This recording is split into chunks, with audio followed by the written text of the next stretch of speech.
Maverick News. The world is watching.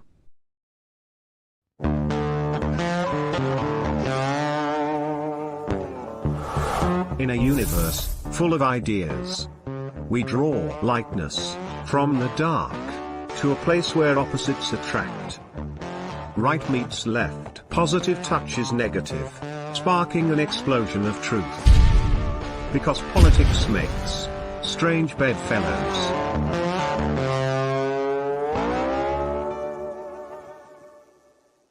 To me, anyway, the main thing that matters is experience, judgment, and temperament.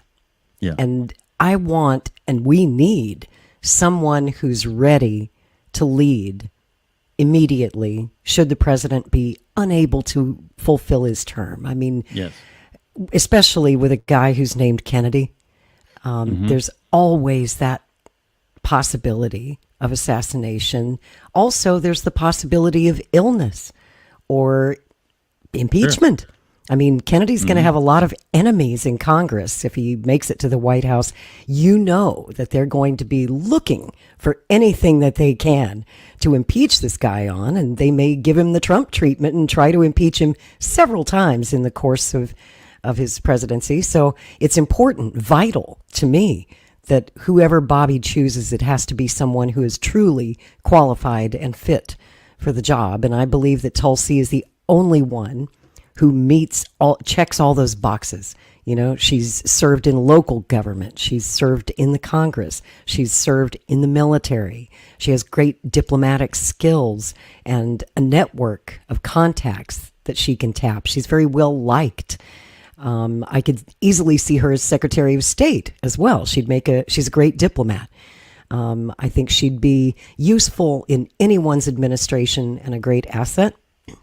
But just for the record, for whatever my opinion's worth, which is probably nothing, that's why I don't get paid to give it away, Tulsi Gabbard is, and has always been, the obvious best choice for the campaign. And I don't know if we can get her, if we can talk her into it, or if Trump is making her a sweeter deal, a deal that she can't refuse. But my vote has always gone for Tulsi. She's my first choice. And my second choice, also because he had experience in the executive branch of government as both a mayor and the governor of Minnesota, was Jesse Ventura. And Billy, you were with me this week when I hosted a great debate on Twitter Spaces, X. We debated for 3 hours all of these various names on the vice presidential list. And if you guys missed it, you want to check it out, go to my Twitter. It's @RealLoriSpencer. It's pinned to the top of my Twitter, and you can take a listen to the replay. But, I advocated in that space very strongly for Jesse. I've known the guy. I know he's honest. He's experienced. He's trustworthy. He agrees with Bobby on most things, not everything. Hey, you can't have it all. Where would you put it?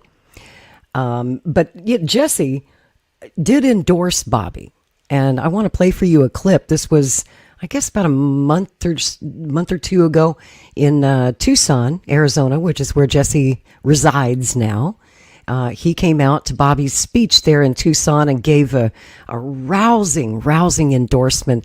And all I could think of while I was watching this speech by Jesse was, please come on board, one way or the other. If not vice president, please play a role in our administration somehow.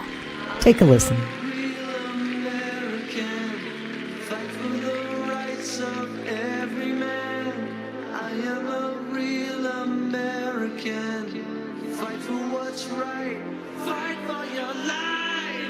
Ladies and gentlemen, please welcome the former governor of Minnesota and WWE Hall of Famer, Jesse "The Body" Ventura.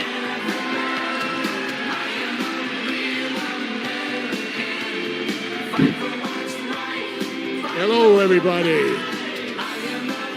Wow. Please bear with me. I'll wait for the music to end.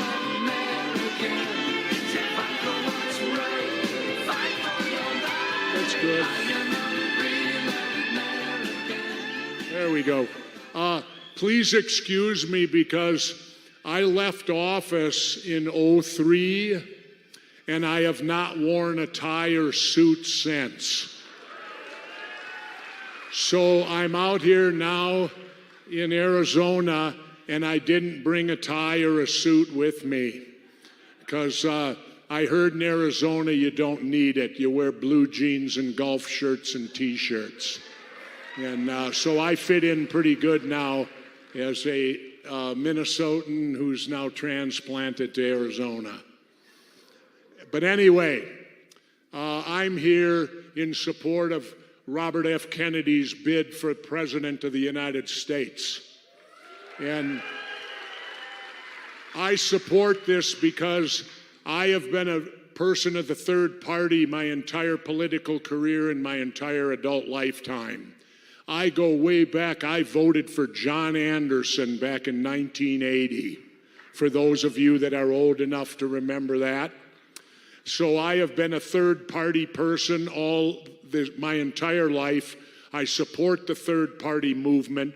Ralph Nader had it best when he called it the two-party dictatorship, because that's what it is. And you're seeing right now,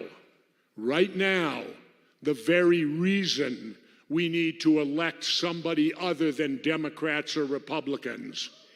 And that reason is this. You're seeing it right now with this border bill where they put their party before the country. Bear that in mind. Democrats and Republicans always put their party first, then it's their money bag donors that give them the money. And let's see, we the people, we could end up about fourth or fifth on the list. But rest assured, it's their party first, not the country. And you're seeing that right now. They could pass this bill, but they're not doing it. Why? Because of party politics and an election coming this fall. So let everybody suffer while they put their parties first. Well, that's why we need to elect independents. I won the election in Minnesota. I took on the Democrats and Republicans. And I was talking with Bobby earlier, and I think I amazed him a little bit when I told him I only raised $300,000 to become the governor of Minnesota. I can tell you this. I made more money doing the job than what I spent to get it. There isn't an elected official in the last 100 years to a major office who can say that. I made more money doing the job than I did spent to get it. And that's what you're looking at today. You talk about wasteful spending. How about the wasteful spending on these political parties?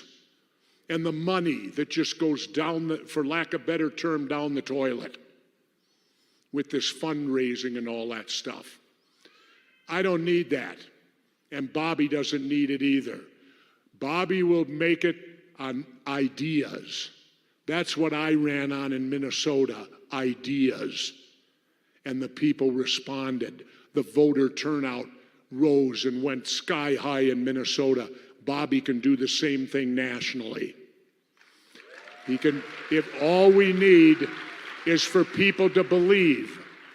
And I'm your example. I beat the Democrats and Republicans at the same time.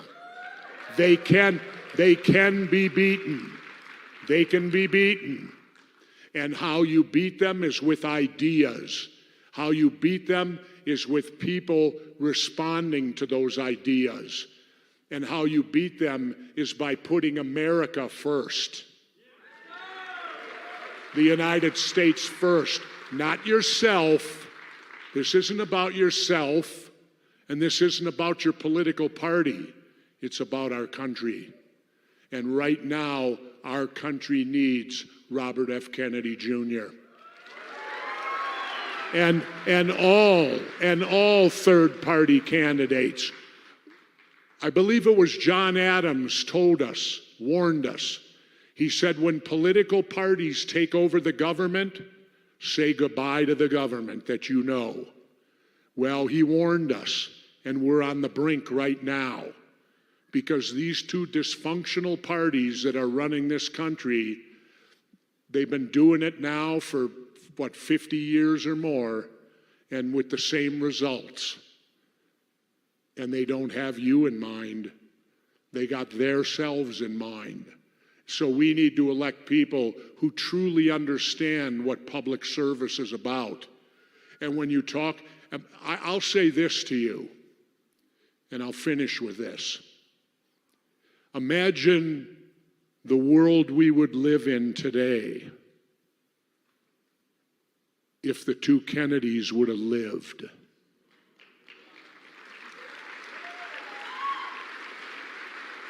There would have been no Vietnam. There would have been no Cold War. We'd be friends with Cuba. This world would be, you wouldn't recognize it today. And so I always say Jack Kennedy was the greatest president of all in my lifetime. And the reason I say that is because they let him serve the least amount. He didn't even get one term.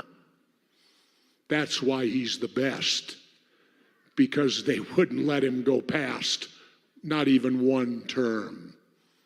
Well, maybe it's time to elect another Kennedy.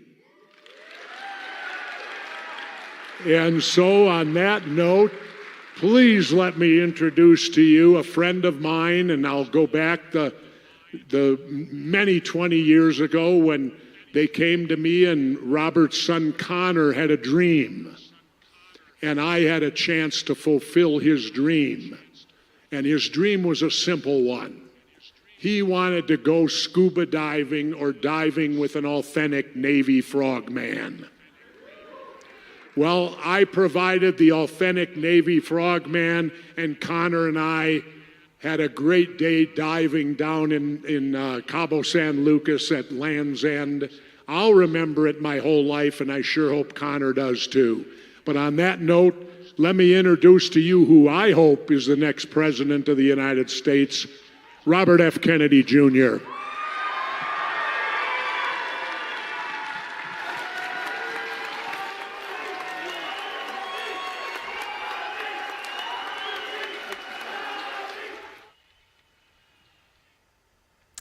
I think that comment that I just highlighted says it all for me.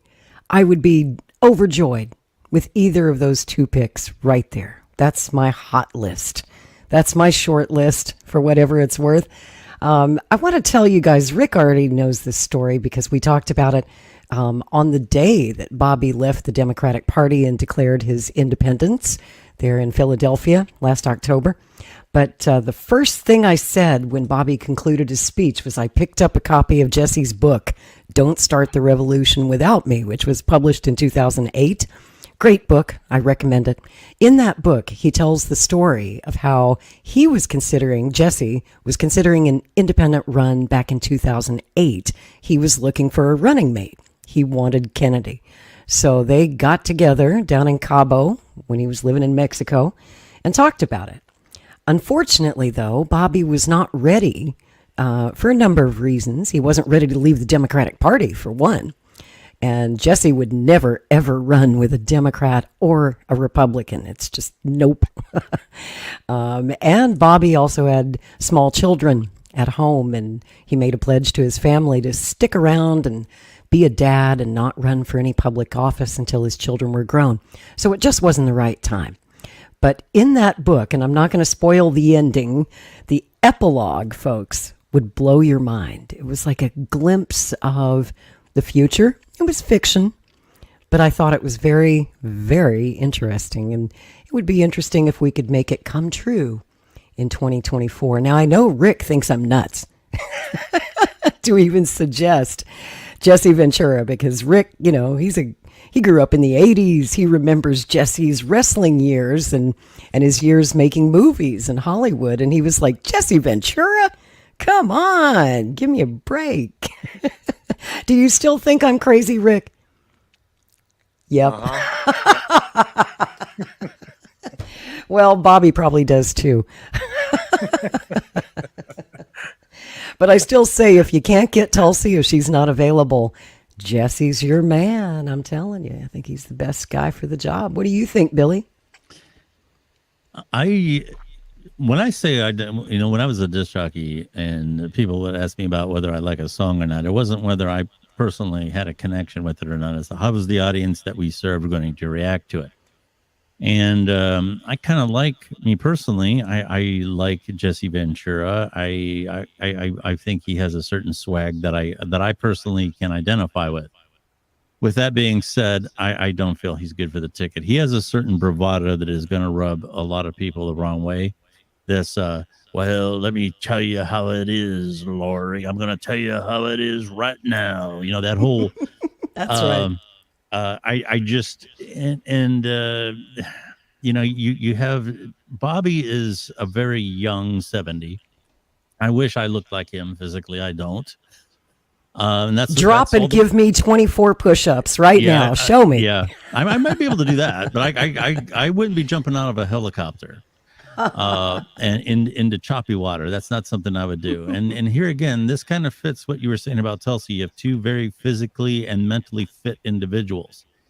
You know, Jesse Ventura kind of skews that ticket to be an older ticket. You know, that's my mom and dad's people, you know. And I just, the bravado scares me. And, you know, we talk a lot about audio because we do audio spaces and all these other kind of things. And I believe that the spoken word is something that doesn't get enough attention. That's one of the reasons why I'll pick on Aaron Rodgers again. He got, like I said, the side out of the mouth smirk, mumbling. Jimmy Kimmel, when we walk out, Jimmy Kimmel, that list comes out. See Jimmy Kimmel.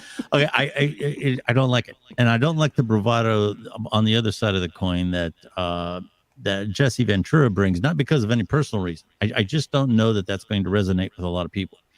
With Tulsi Gabbard, you have someone who has a nice even cadence, not too many highs, not too many lows, and she gets her point across very smoothly. So I'm not on board with Jesse for no personal reason. I just mean practically he's going to polarize as many people as he's going to bring on. He'll scare some people. I mean, that's his whole act. And I do want to point out, folks, that it's an act. Professional wrestling is an act. The persona of Jesse Ventura in that sense was an act, but the real Jesse is who we got to know when he was running for governor and when he won. I would like to remind everyone, some of our younger viewers probably don't remember, but in 1998, Jesse Ventura shocked the world. He did the thing that everyone said couldn't be done. All the political experts, the pundits said it was impossible to run in that race, especially against two very popular Republican and Democratic candidates. He beat a 25-year incumbent, Hubert Humphrey III. Remember Skip Humphrey? Hubert Humphrey's son. And in Minnesota politics, the Humphreys pretty much ran that state for a quarter of a century, longer than that. And Jesse Ventura took him on. And, he was polling at about 10% until there was a nationally televised debate on C-SPAN for that governor's race. And Jesse outperformed everyone. Everyone thought he was some crazy wrestler. He was brusque. He was loud. He wasn't ready. And he came in and showed them all that he was actually quite sane, quite reasonable, pretty soft-spoken, actually, when you sit down and you talk to him. He's not going to yell at you in a conversation. I've had that pleasure of talking to Jesse. He's so damn likable, and he's got a big, big heart. And if you don't believe me, ask Terry, the woman he's been married to for 40 years. There aren't too many people in politics who can make a marriage work that long, especially if they're a jerk. And one of the reasons, someone in chat brought it up. Jesse has been approached many times. He's been interested in the presidency before. And in the past, he gave two reasons why he ultimately declined to run before. One, of course, was ballot access, because it's so damn hard, as Bobby Kennedy is now finding out as an independent, to get ballot access in all 50 states. But the other reason in more recent years was because his beloved wife, Terry, was having epileptic seizures. She has kind of a late onset of epilepsy in her life. And he was her caregiver. She needed him at home. But he tried medical cannabis, and it worked. From the very first dose, she took some drops under the tongue. I think that was over a decade ago. And his wife has not had a single seizure since. Yeah. So it seems that problem is now sorted out, I hope. And, this week, Jesse's son, Tyrell, who I just love, was on a podcast, and they asked him, is it true that you're on his short list? Is he talking to you? And Tyrell, bless his heart, he sounded so sad. He said, our phone ain't ringing. So I hope that Bobby will at least give Jesse a call if he's not the pick, and it sounds like he's not, to say, hey, thank you for your interest. Love you anyway. I hope that you'll stay with me on the campaign trail and, maybe find a job for him if he's interested in the administration. I think that, he needs a strong voice like Jesse Ventura, who's well respected on both sides of the aisle. Those who, you either love Jesse or you hate him. Most people just don't understand him. But those who love him really, really, truly love him. Those who know him love him. I've actually never heard anyone who knows Jesse say a bad word about him. And I think that, what? He'd be perfect for Trump. Ooh, don't tell him. Oh, no, that would be Trump. Perfect. Talk about entertainment. No. Are you kidding me? Trump could insult him. Jesse could body slam him. It would be great. He could bust up the podiums on the debate stage. Yes. Trump could be up there debating. Jesse could run up on stage and just start smashing things and body slam it. It would be the best ever. That would be the perfect ticket. Yes, they could tag team. Yes, that's exactly right. You got me, Rick. You got me there. Well, back in 2016, all the experts and the advisors around Trump told him to pick Mike Pence, right? Because he's so milquetoast and unoffensive. And they said, you need a guy who's going to smooth out the ticket and, who offsets Trump's big mouth. And it seemed like a good idea at the time. And it seemed to work out pretty well until January 6th. And if Jesse had been there on J6, can you imagine? He would have that would have been the equalizer. You would have seen bodies flying left and right. It would have been. You know what? Jesse actually said something about that.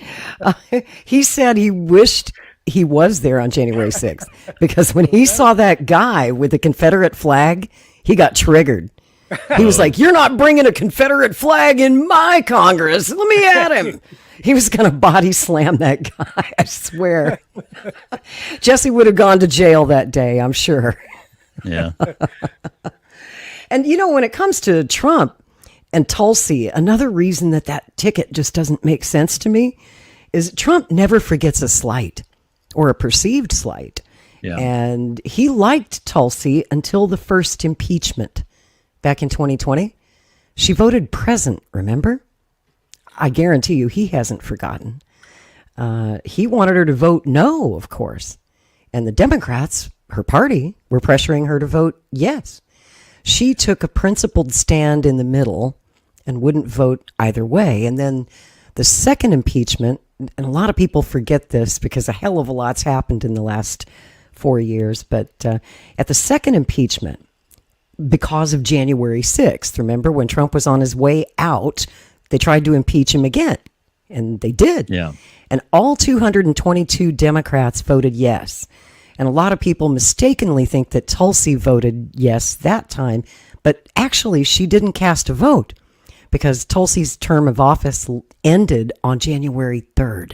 Oh, okay. So she had just left her congressional seat and actually didn't cast a vote on the second impeachment. Whew, dodged a bullet there. She didn't want to go through that whole process again.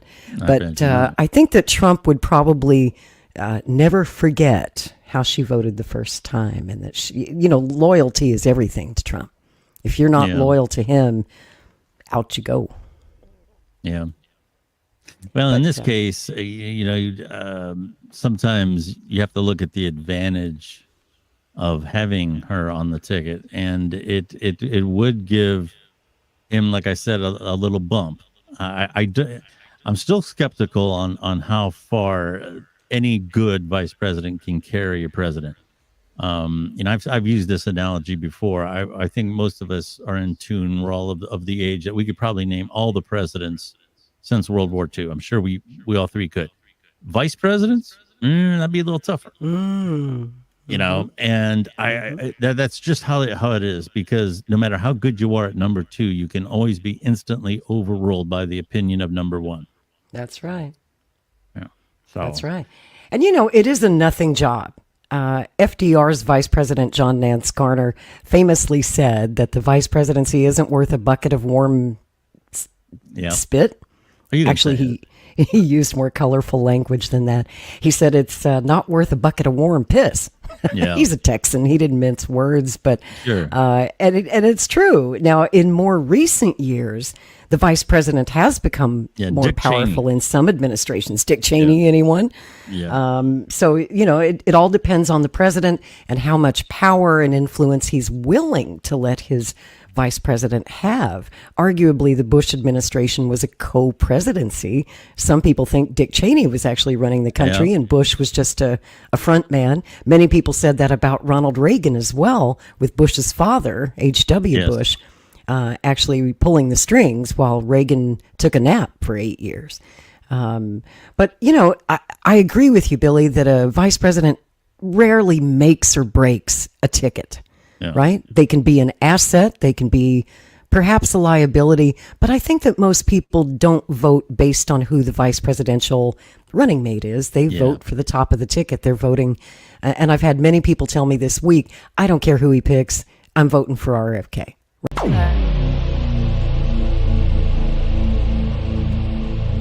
This has been a Maverick Multimedia production.